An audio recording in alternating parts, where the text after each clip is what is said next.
Throughout my short 23 years of life, I have been to more than my fair share of funerals. I guess that's just what happens when you grow up in a small town in Montana. You know everyone, or at least you think you do. And within those lengthy 18 years you spend in that town, it's almost a given that at least a couple of people you know and love are going to die. But coming here to Denver, which has about 94 times the population of my hometown, for only a year, I definitely wasn't thinking that I would have to worry about the death of someone that I had come to know and love here. Entering into my year with Colorado Vincentian volunteers, I had quite a few expectations of what it might look like and the kinds of experiences I was likely to have in that time. Now, looking back on those assumptions, one thing is for sure. I definitely did not expect to find myself sitting alone in a small funeral home in Denver, surrounded by people I had never even laid eyes on before, let alone met, grieving the loss of a dear woman who had graciously walked into my life, or should I say, allowed me to walk into hers, just 6 months prior.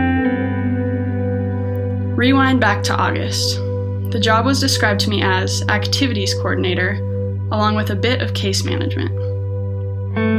I was told that I would be assigned 1 to 3 clients to take over case management for this year. Although this seemed like a somewhat daunting task, being that I had no experience in social work or case management whatsoever, I thought to myself, you can do this. Certainly it can't be that hard. I met my first client my second day on the job. I knocked on the door and heard a faint, grandmotherly voice call out, "Just a minute, hang on."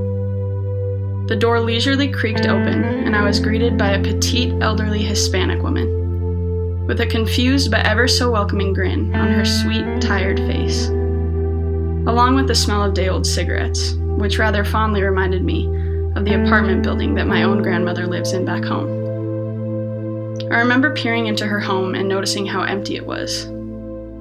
I thought to myself, maybe she just moved in?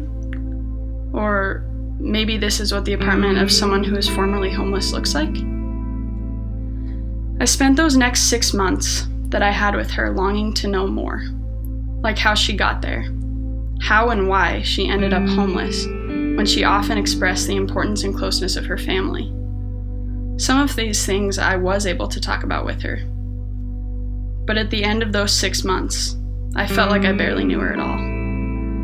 Then as I sat alone in that middle row at the funeral home and listened to her children, sisters, and grandchildren talk about her and the fond memories they had with that simple, loving woman, I realized that Kathleen had very much shared with me who she was and what was most important to her.